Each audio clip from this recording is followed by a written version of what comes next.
Ichimon Japan is made possible in part by Patreon support. Thank you so much to all the wonderful patrons who have joined already. If you would like to support the show and make sure that we can keep bringing you more content like this, then head on over to japankyo.com/Patreon and sign up for as little as $1 a month. Next time I go to Japan, Ryan, I think one thing we have to do... We can go hunting for these. Yeah, go hunting for these. So I'll hide in a bush and I'll go chee chee chee chee, and then you'll like be hiding in the other side, and then you'll pounce when it comes at us. Okay.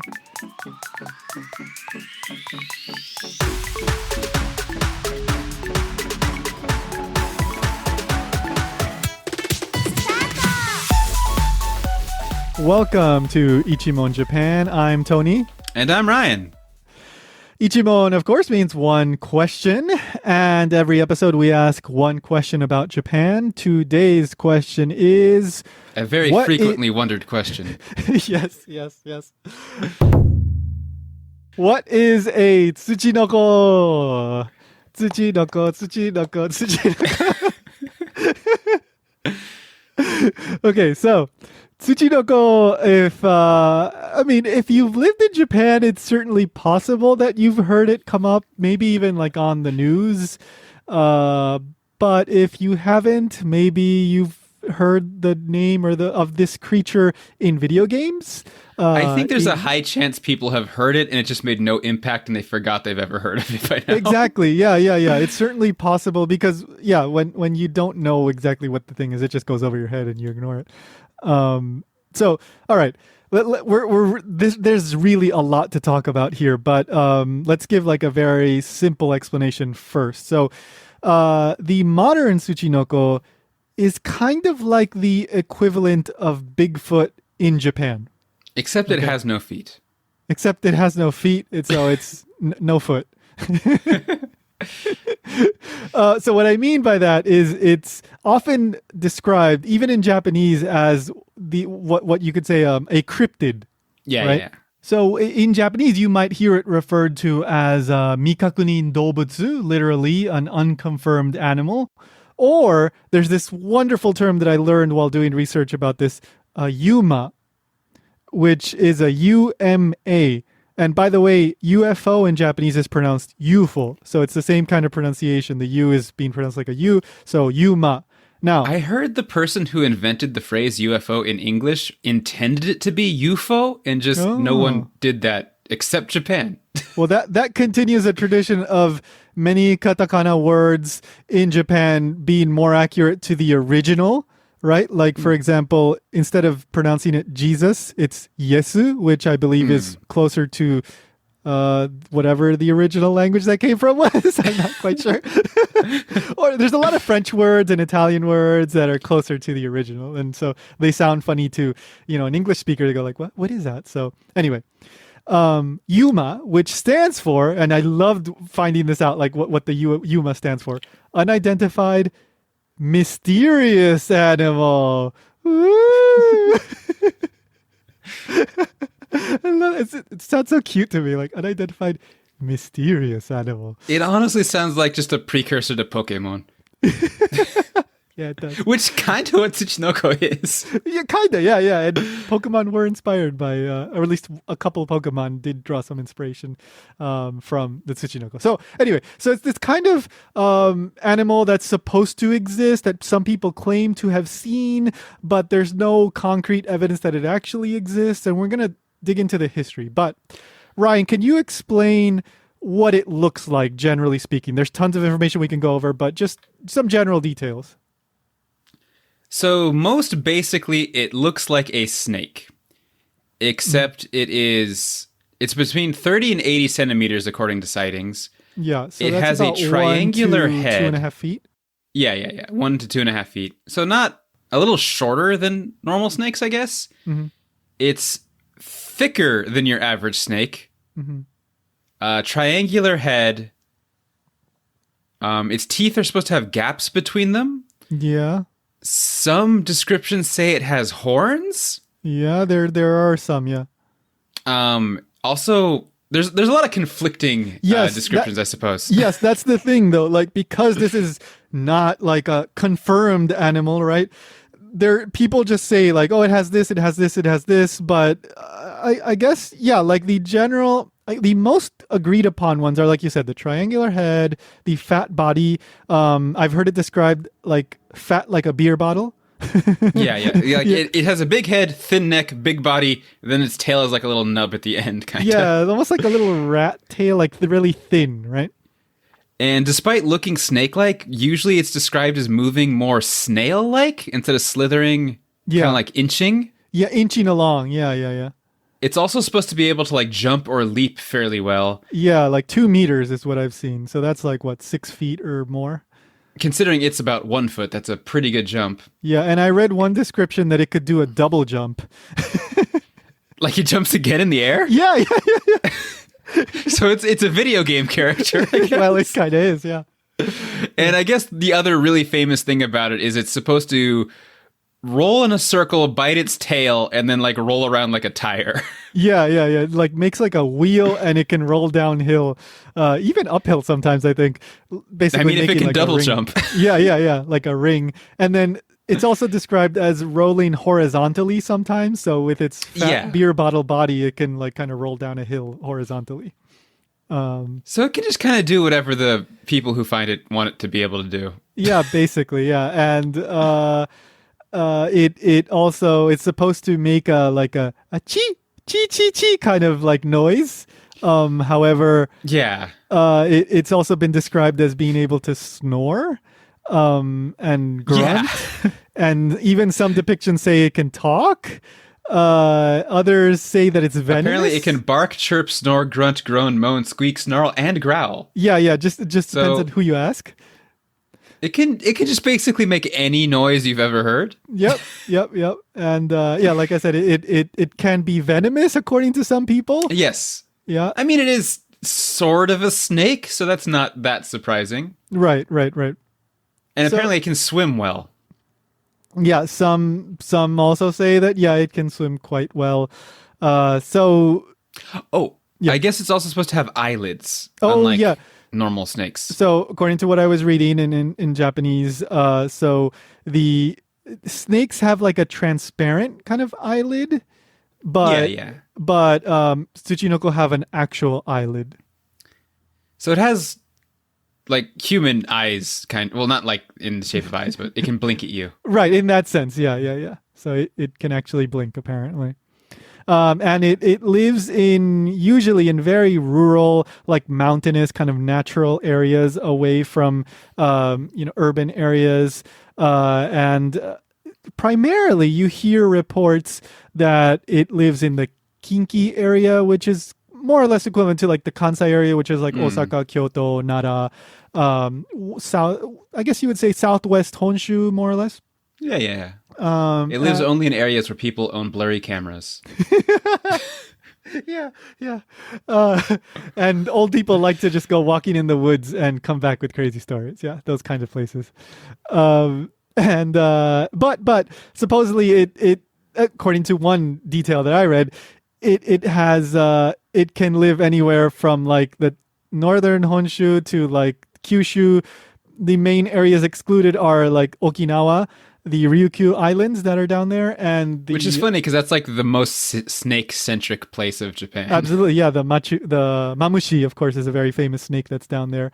No, what's it called? It's not the mamushi. It's the habu. The habu is what they call it, and it's famous. They make like this alcohol with the snake inside and all that. Anyway, and the other place where they say that the Tsuchinoko doesn't live is Hokkaido. So Too cold for snakes. Yeah, it doesn't like super cold, doesn't like super hot, right? And all the other snakes bully it because it's so fat. Yeah, yes. It's this chubby little snake. Chubby short snake. Yeah, chubby short snake. Can't even slither. Yeah. So what color is it usually, Ryan? Does it have any kind of like designs on it or something? I guess it's like a brown? Yeah, I've seen kind of brown. I've seen some people say it's black. It looks like normal snake color to me. I guess I have seen like artist renditions of being black, brown, brown with like black stripy patterns, I guess. Yeah. I just looked it up on a Google search to see. Usually various shades of brown. Right, right.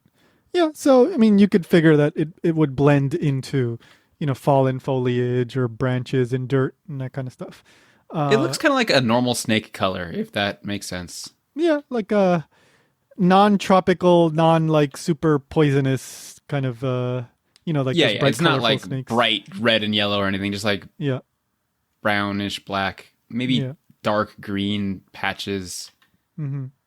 Again, very inconsistent with a lot of these specifics because we don't have an actual Tsuchinoko as far as we know. There's nothing. It kind of looks like a giant slug. As for the name, right? So sometimes when you look it up in English, you'll see a translation of dirt child because tsuchi can mean dirt in Japanese, and then ko usually will be translated as child, and then no is like a possessive, so dirt child. But when you look it up in Japanese, and there is sometimes a little bit of variety with the kanji and how they write it, but the most common kanji that you see probably, I don't know, 90% of the time is tsuchi, which means hammer. And supposedly the reason for this is because it looks kind of like a old-fashioned sideways hammer when you look at the Tsuchinoko from the side, right? Because it's got that kind of pointy head, the fat body, so you can kind of picture it looking like the head of a hammer. I mean, it looks kind of like it ate a hammer. I guess, yeah, yeah, that works too. Yeah. But there's a lot of variation in the name, right? That is the most common name. But you also hear sometimes in northeastern Japan, bachi hebi. Bachi in this case means short snake, and we'll get into this a little bit later. But there's at least somewhere around like 40 something different names that have been used at some point or another to refer to either Tsuchinoko or something similar to a Tsuchinoko. 40 different names for this animal that doesn't exist. Yep. It's a U.M.A. It's a mysterious animal. We can't say for sure that it doesn't exist. So. Oh, okay. Then I mean. Yeah. Sea monsters too. Why not? Next question. What about the Japanese unicorn? Oh, well, that's our next episode. No, it's not. I guess that would be a kirin? I don't know. Oh, yeah. That is kind of, you could, it's like a The giraffe closest unicorn. Thing. Yeah. Not just yeah, the mythological kirin, not the real one. Yeah, not the beer. Technically it's the one on the beer though. Yeah, you do see a picture of the mythological creature on the beer bottle label. Small background, kirin is the name for a mythological horse-like animal, and it's also just the word for giraffe. Yeah. All right, so we have this creature that starts being called this kind of unidentified, mysterious animal. Mysterious. Yeah. It's a mystery snake. This kind of Bigfoot type thing. And there's a boom, there's a craze that goes on for the Tsuchinoko in the 1970s. And we'll get to that. But let's rewind before we get to that because there's some other interesting history there. Apparently, in Hida, a town in Gifu Prefecture, they found a stone tablet that depicted something that looks like a Tsuchinoko, kind of like a fat snake that dates back to the Jomon period of Japanese history, which is BCE. So it's like 14,000 to 300 BCE. So that is at over 2,000 years ago, at the very least, if not many thousands. Minimum. Yeah, at the very minimum, if not like 10,000 years ago. If not 12,000 years ago. Yeah. So that's really old. Okay, well, maybe this seems promising, right? And then in Nagano, they found a pot that also seemed to have an image, an engraving, kind of like a little design on the edge that seemed like it might be a fat snake. Okay, and it also dated back to the Jomon period. So, maybe there's something there. Maybe they just, I don't know. So I don't know if we're going to specifically mention the video later, but I just think it's funny. They show this pot and then like, they're just immediately like, this is proof. It's like, okay, in Egypt, there's like pictures of sphinxes and like alligator-headed humans. We don't just assume those also existed. Definitely. Yes. So it's a very good point. And I was going to bring up the video. There was no creativity 1,000 years ago. If they drew it, it was real.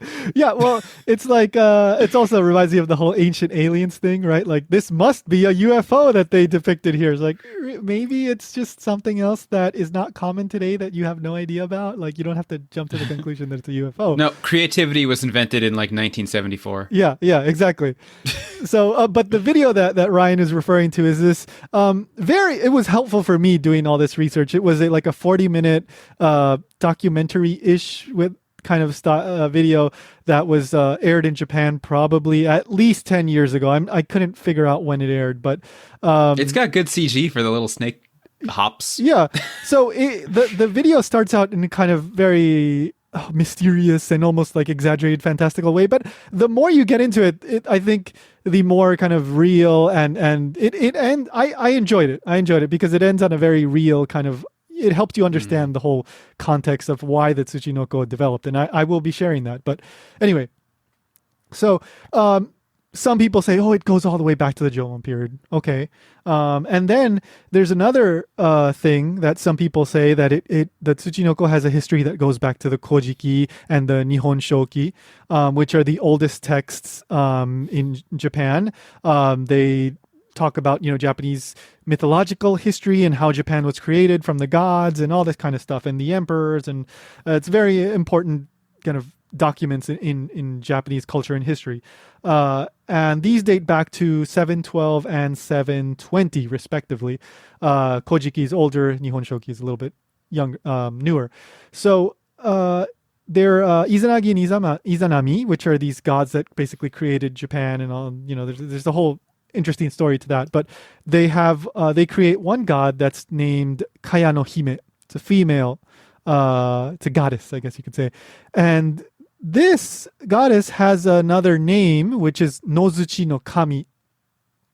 And Nodzuchi is another name associated with the Tsuchinoko. But she doesn't, as far as I've been able to tell, she doesn't really look like a snake or anything like that. She's just a pretty standard looking female. All I was able to find were kind of like more modern depictions from like games and whatnot. But the typical depiction seems to be of just like a female with like a kind of kimono, kind of classic sort of almost like a omiko, like a shrine maiden.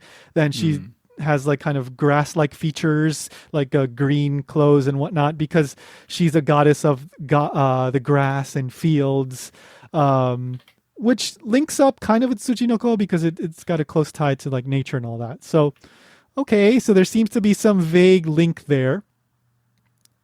Later on, you start to see reports of Nodzuchi, again, this name that we associated with the goddess, which are kind of like Tsuchinoko. They're basically kind of like yokai, kind of mythological creatures, spirits, that it kind of looks like a snake, but the descriptions are usually that they're much bigger. Sometimes they have hair. They don't have eyes. There's one report from Wakayama that in the Edo period, there was a Nodzuchi that was 5 meters in length. That's huge. What is that? Like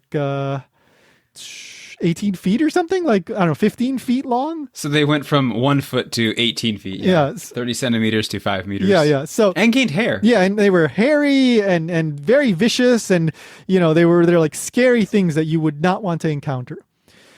So, this whole idea of the Nodzuchi is around, but then at some point, and it's impossible to know when, Tsuchinoko becomes a term, and it starts to pop up really, really in after World War II. And that's when we start to get into the modern boom of the Tsuchinoko, and it starts to become less of a yokai, less of this mythological creature, and more of this Bigfoot type, like, mysterious creature. So we'll get into that right after the break. Hey, Tony here. So I have a big announcement, and I'm not talking about the latest episode of Japan Station coming out. That is episode 49, by the way, which, of course, you can find at japanstationpodcast.com. But no, the big announcement is something much, much bigger. I'm very excited to say that I have started what you might call a clothing brand. So it's called Kimito. And you can find my online shop at kimitodesigns.com. And you can go check it out. And I will have original designs inspired by Japan and some of the ideas that we discuss here on the show and maybe Japan Station as well. This is going to be t-shirts and just whatever else I can come up with. For example, there's one t-shirt up right now that features an original illustration of a Tsuchinoko. So yes, that one was inspired by this episode. And I approached a friend of mine who is quite good at drawing kind of in a cute style. And she was able to draw a cute Tsuchinoko for me. And by the way, if you want to check out that image, well, of course, you can go to kimitodesigns.com, but you can also go check out the full show notes for this episode at japankyo.com/Ichimon Japan. It's the featured image for the blog post for episode 26, this one. But like I said, there's a t-shirt featuring a really cute illustration of a Tsuchinoko. And there's also a t-shirt featuring an illustration of a cat face that's drawn with just hiragana. So it's a Heno Heno Moheji cat face. And if you want to find out more about Heno Heno Moheji, well, look that up or just look in the description for that t-shirt. I also have a cute cat face, hiragana cat face, face mask, very cute face mask. I have one myself. I have all those t-shirts. And I have tons more designs coming out in the following weeks and months. So by the way, I also have a special coupon code that will be valid for the rest of 2020. Opening 10. All right. Opening 10 will give you a 10% discount. And if you become a patron over at japankyo.com/Patreon, you get access to a 20% off discount. All right. So I'm not going to give you the coupon code for that. Obviously, you have to become a patron over at japankyo.com/Patreon for that. All right. So I'm very excited to get this new project going. And I am excited to keep putting out new designs and working with different designers to create these random ideas that I have. So again, kimitodesigns.com. That is KIMITO. You could translate that as with you, right? Kimi as in you, to as in with, kimitodesigns.com. All right, so we have a whole lot more information to get through about the wonderful little Tsuchinoko. So let's get back to it. As we were talking about earlier, I found this one video, which I will embed in the show notes at japankyo.com/Ichimon Japan. That's 40 minutes. It's a Japanese TV show, and this episode is focused specifically on the Tsuchinoko. And this was such a helpful thing to like organize all this information because, like I said, there's tons and tons of stuff. And they go into the history of how the Tsuchinoko became so popular in more recent decades, right? So what happened was that this guy named Yamamoto Soseki first name, he's an essayist, and he was living in Kyoto in 1963. And he was just walking through the woods, kind of, a little bit far away from wherever it was he was actually living, where his house was. And he encountered this mysterious animal. And, he described it to a local they said a rojin, which is like an old person. So he just found some elderly dude who's like, hey, old man, you know things. Yeah, local elderly person, tell me about this mysterious animal that I just saw. And the elderly person said, oh, that's called a Tsuchinoko. And so this sparked like a few years of Yamamoto like going on a hunt with his friends across Japan and documenting like all the different names and variations and descriptions of what this Tsuchinoko was. And they found like different regions had different names. Like he said, like almost 50 different names, I think they discovered, and different inconsistencies. Some were bigger, some were smaller, some can talk, some can make different noises, some probably had like hair, some didn't. Just tons and tons of different variation. So he did his best to compile, I guess the most consistent details. And he came up with the most typical description, which is, the triangular head, fat body, thin tail. It can jump up to 2 meters and just the kind of standard. It can roll sometimes, the most common details.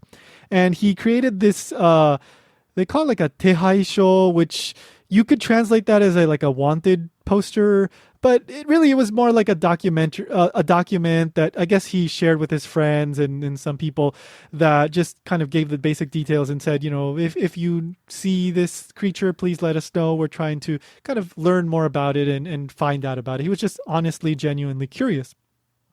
So then what happens is after he draws this up and he's going around, doing this investigation and writing things about, his findings, newspapers, TV pick up on the story.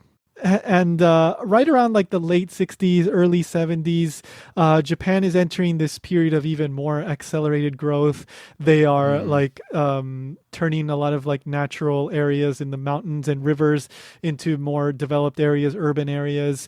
And all this is coinciding with probably like a travel boom. That's the vibe that I got from the documentary. People were going into the more rural areas and trying to discover this area outside the big cities.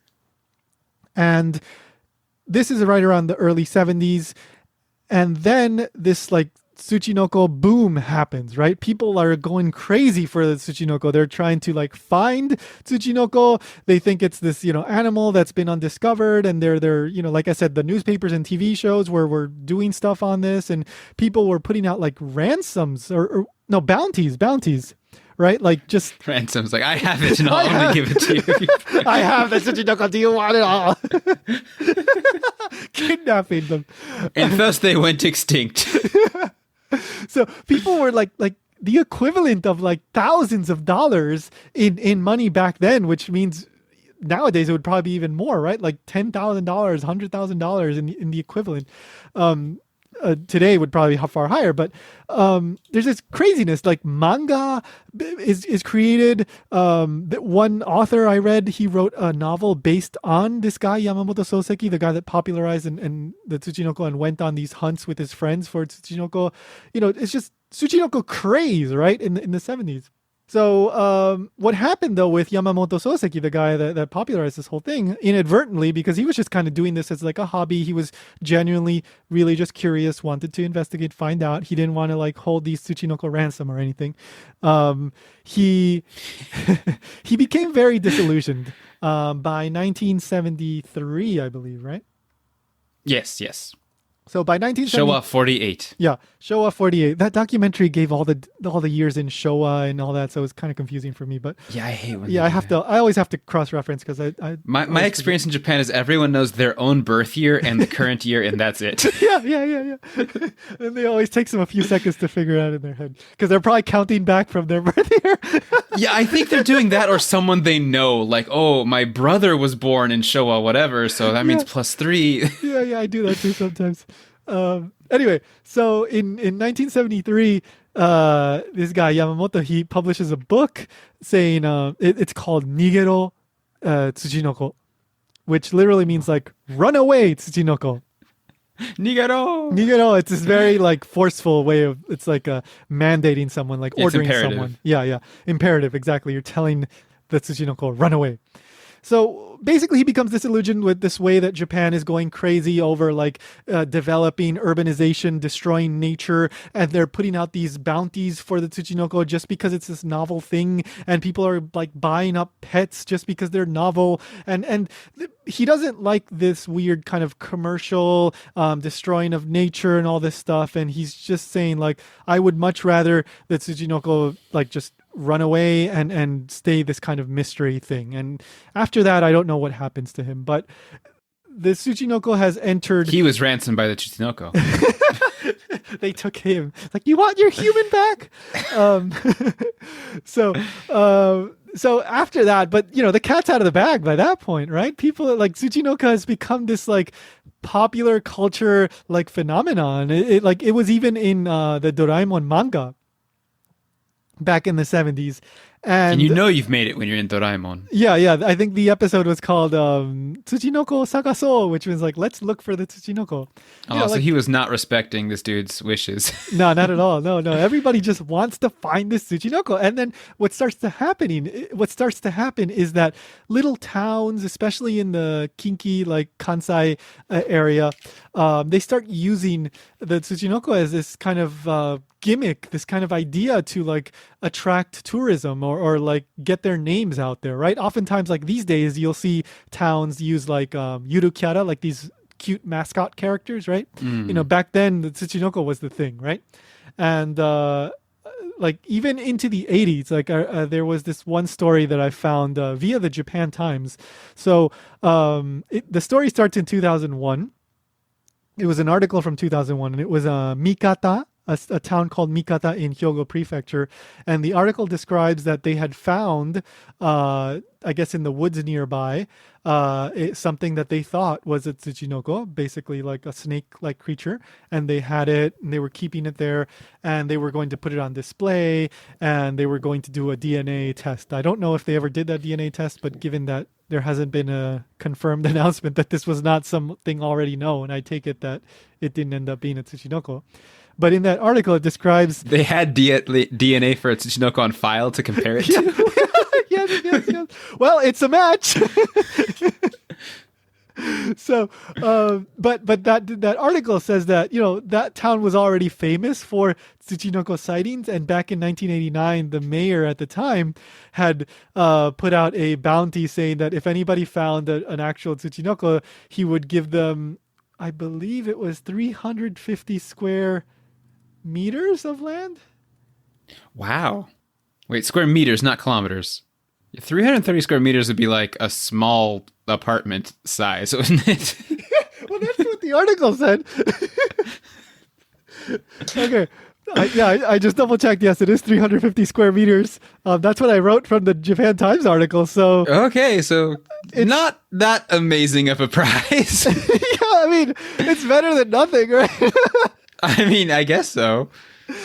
Maybe if you were to have found like 3 or 4 of them, then you'd be. Oh, it's like cumulative. Yeah, well, I don't know. But anyway, so well into the 80s and even the 2000s, like you still would hear stories of some town or whatever, using the Tsuchinoko as a way to get their name out there.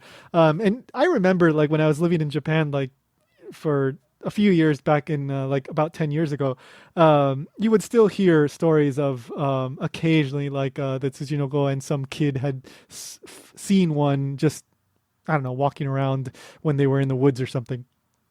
And it's always like this fun story that they play, like I think most people don't actually believe that it exists, but it's just a fun, silly story that the local news can run.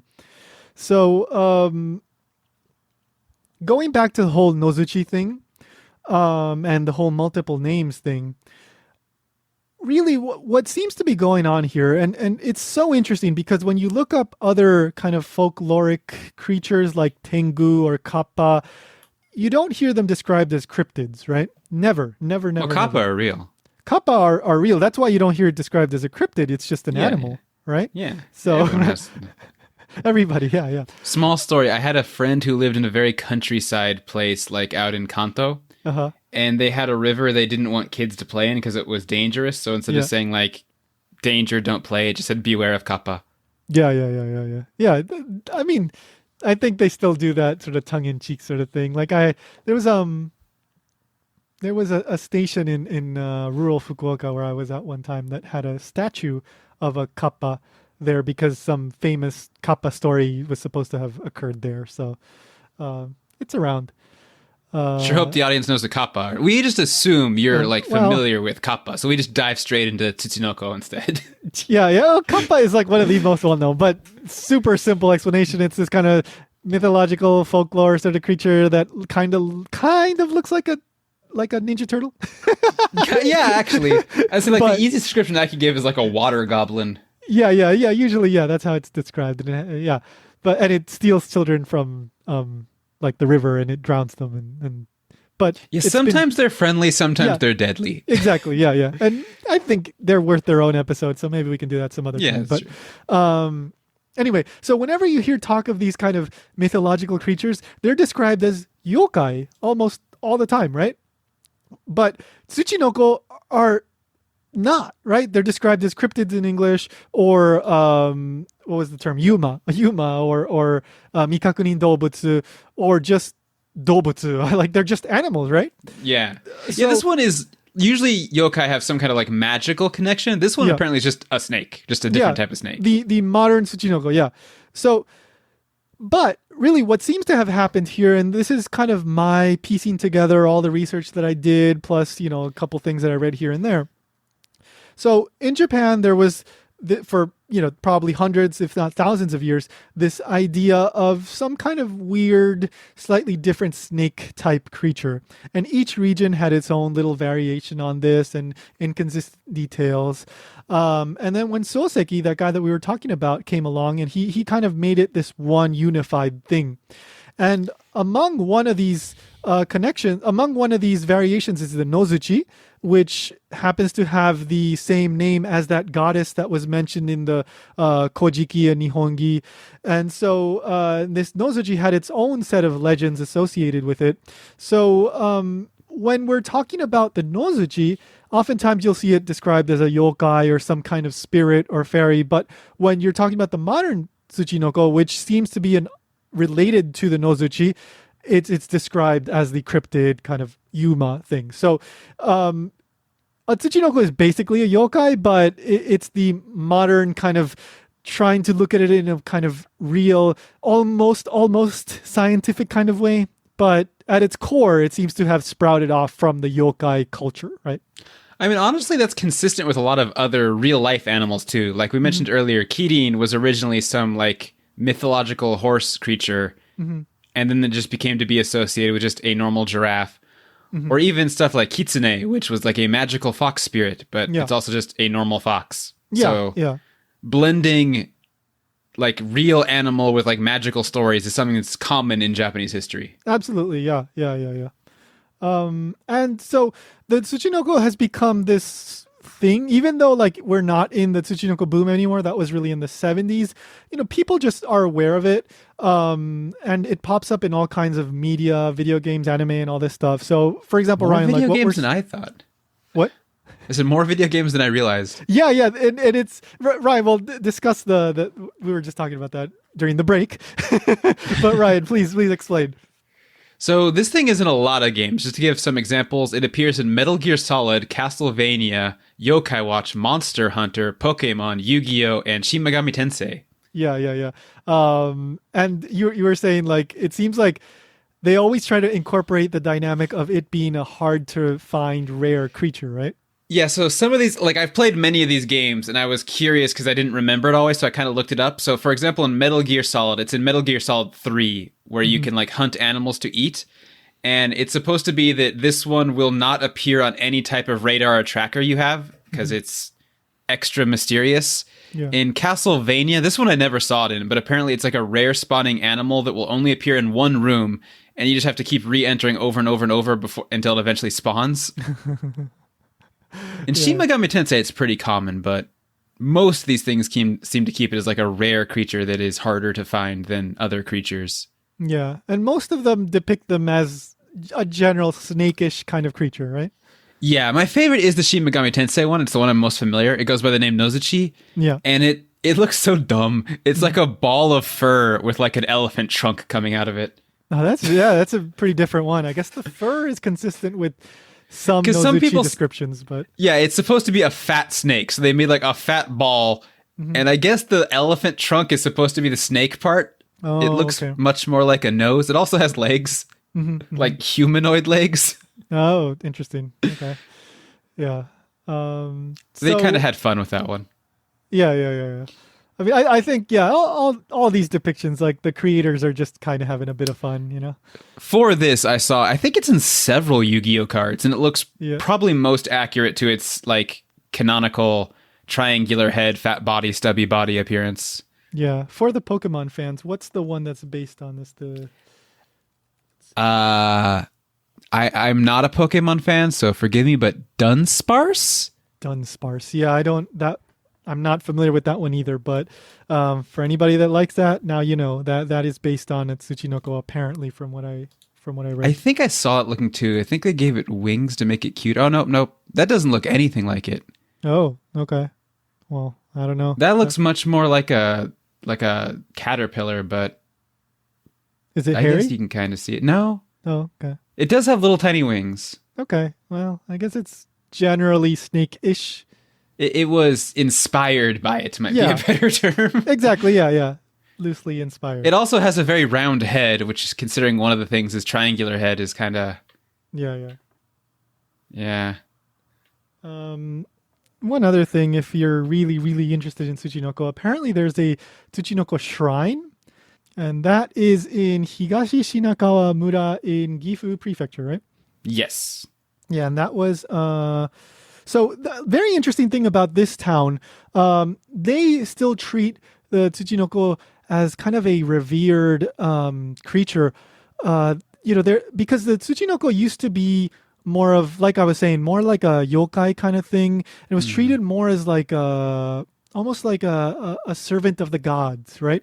You could almost think of them as the deer in Nara Park, right? So those deer are very, very famous, right? In Nara, there's this park with just deer roaming around, and they are seen as kind of messengers of the gods, right? They're kind of sacred. And the Tsuchinoko is still, to this day, in that town, is treated in that kind of respectful way. And this shrine was created fairly recently. I think it was the first year of Heisei, which is probably what is that, like 30 years ago? A little more, but yeah. Yeah. So, and they would have kind of festivals and special events where people would go out into nature to, search for Tsuchinoko. And there's a town in Nara that would also do that. They would go out into nature. And basically it's just a way to get people into nature and discover nature. Because, okay, so you're not going to find the Tsuchinoko, probably, right? Because we're saying here it doesn't exist. It's a mysterious animal, but I think we can say it doesn't exist. But you are going to discover other things in the process, right? You're going to discover the beauty of nature and you're going to visit the town. And so people still use it as this kind of mascot character that helps promote going into nature and doing something a little bit out of the ordinary that you would not do on a normal day, right? Yeah. Yeah. And so, that's pretty nice. So I think last major thing that we should cover is, so obviously people are seeing something, right? Because this whole thing is based on, people seeing something when they're walking around in the mountains or along the river or something, right? And then they go back to their town and they say, I saw this crazy thing that looks like a snake, right? And then, it just goes from there. Yeah. So what are they seeing? All right. So honestly, Kappa, yeah, they're seeing Kappa. Honestly, I think it's probably a combination of all these things we're going to talk about. Yeah, I think some people saw one, some people saw the other. Yeah. But there is a chance that historically there was some other snake that went extinct to explain like the artifacts and stuff. Yeah, there's a non-zero possibility of that. Absolutely. But first, let's just go with the most maybe even some people already thought of this. Maybe it's just a snake that just got done eating a rabbit and it's got this big fat thing in the middle of its body because the rabbit is still in there, right? It just swallowed it whole. that was my first idea when I was listening to the descriptions in the documentaries. Like, it's just a snake that ate. Yeah, it's just a fat snake that is still digesting and crawling around in the middle of the forest, and then people get freaked out and they run away and all they remember is that it's a fat snake. So that seems very likely for some of these sightings. What's another, because there's several animals that people point to that say like, maybe it's this, maybe it's that. What's another animal? Another one is a blue-tongued skink. Yeah. Sometimes they just refer to it as a blue-tongued lizard. Yeah. I like the word skink more, so I wanted to go with that. I believe they show one of that in the documentary too, kind of laying on top of its legs, so you really can't see it. Yeah. And it looks very much like the descriptions, but then if you roll it over, it does have legs underneath. Yeah. So maybe, exactly. If its legs are kind of covered and you take a quick glance, you might think like, oh, what is this weird looking snake? Another thing that the documentary mentions is that right around the time of the Tsuchinoko boom, there was also, they started importing these animals, I guess, for pets. So maybe somebody just, let one loose and, that's where you would see it. Originally, they're from like Australia and somewhere else in Southeast Asia, I think. So they're not native to Japan. Which could explain people being surprised to see it. Yeah. But that doesn't explain, these stories of other snakes that have been other snakish things that have been going on for a while. So, this seems like maybe it happened once, but, not super common. So, okay, another animal. The one that for me comes off like a tongue twister is the yamanamekuji. Yeah. So, Okay. yamanamekuji, which So literally basically translates mountain to slug. mountain slug. Yamanamekuji. So, what does it look like?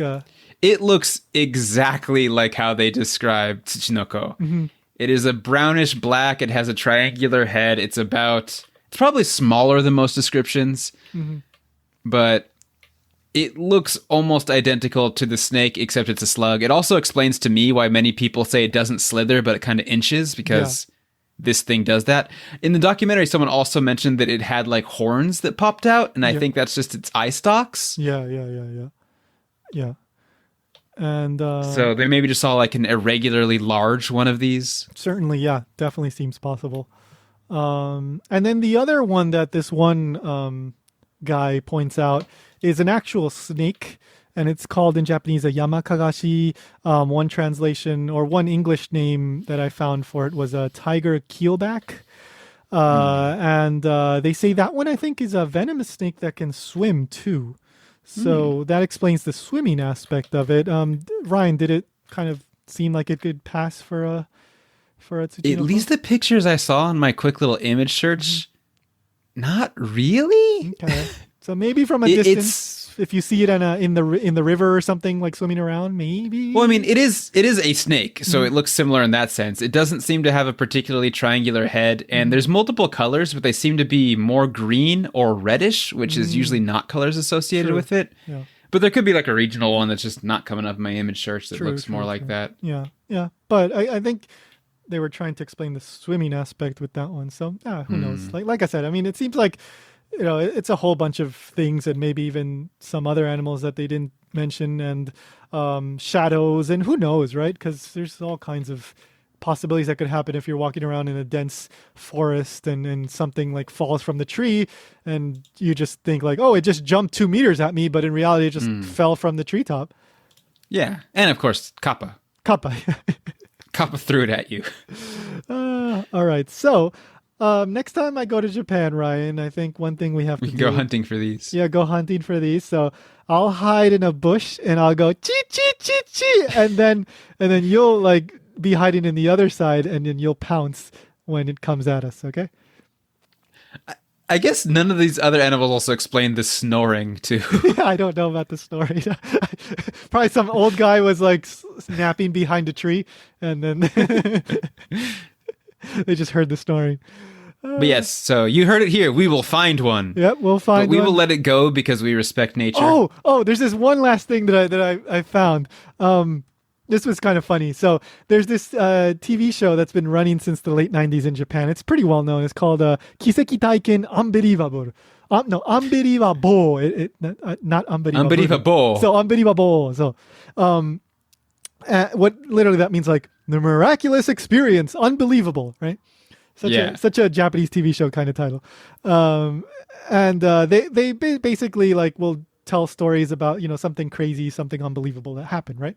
And one story that they covered, and I read this in a Wikipedia entry in Japanese. I didn't actually get to watch the video of this, but apparently this soldier during World War II, he found a Tsuchinoko, took it home with him, and then took it, I guess, to the base and the like a research center, and they were like raising it there and like feeding it. So that's how they got the DNA on file. Yeah, that good job. Yes, that's exactly it. And they were taking care of it and observing it. And then after it died, they did, I guess, an autopsy, and they analyzed the venom, and it turned out it was just a Nihon mamushi, which is a Japanese copperhead. So Aww. yeah, he had like a blurry black and white, like very unclear picture, which, like you said, they have this magical ability to like make all pictures blurry. Yeah, they just never focus in camera lenses. Yeah, that's one of their abilities. Yeah. So yeah, I thought that was kind of funny. Like this guy took it home and like was feeding it. And then it's just a normal snake. Yep. So just be careful. You might be feeding just a normal fat, like poisonous snake. All right. So I have no idea if there's other yumas in Japan. This is the only one that I knew of. But I will do a search, and if I find any more, then we may come back with another kind of episode like this. It's a fun topic. I'd be good for it again. Yeah, definitely. Because I love how it mixes kind of folklore, history, funny, weird stories, and then also like pop culture, because this also seeps its way into pop culture. So it kind of addresses like every aspect of life in Japan. I also just like the trend of Japanese animals, assuming it's from Hammer, like being described in a way that does not resemble them at all. I mean, it vaguely looks like a hammer. I don't know. But yeah. And I just remember the first time people told me that they think bats look like umbrellas, and I was just like, what the heck bats have you guys ever seen? Huh. Yeah, I mean, it takes a bit of a jump, right? But I can see why they say it, but I wouldn't say that a bat on its own looks like when you're put on the spot, you can kind of say like, okay, it vaguely looks like the wings. But if you see a modern umbrella for the first time, my mind would not be like, it's like a bat, of course. Yeah. Like, Yeah.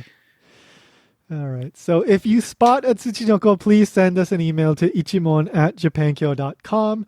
You can post something about it on Facebook and Twitter and tag us at Japankyo News. You can tell us about your discovery when you review us on Apple Podcasts and Stitcher and all those places. Just say, I love the podcast and it's the reason why I went hunting for Tsuchinoko. And anything else, again, ichimon@japankyo.com. if you do go hunting for Tsuchinoko, please be careful to not get ransomed by them instead. They're known for their ransoming abilities. Okay, so I think we've talked enough. To say goodbye, so this episode comes right out after the bye bye one. The will be after that, and we were gonna talk about bye bye Keen as our bye bye, but I think we were gonna say bye bye Keen as our sign off, but lawyers, that are not real advised me that perhaps that was infringing on Ampaman's, trademarks or whatever, copyrights. So perhaps we should sign off with something else. Okay. Hi. Hi, bye. Hi, bye. Hi, bye. Okay, I don't know. Bye. Awkward ending here. それでは.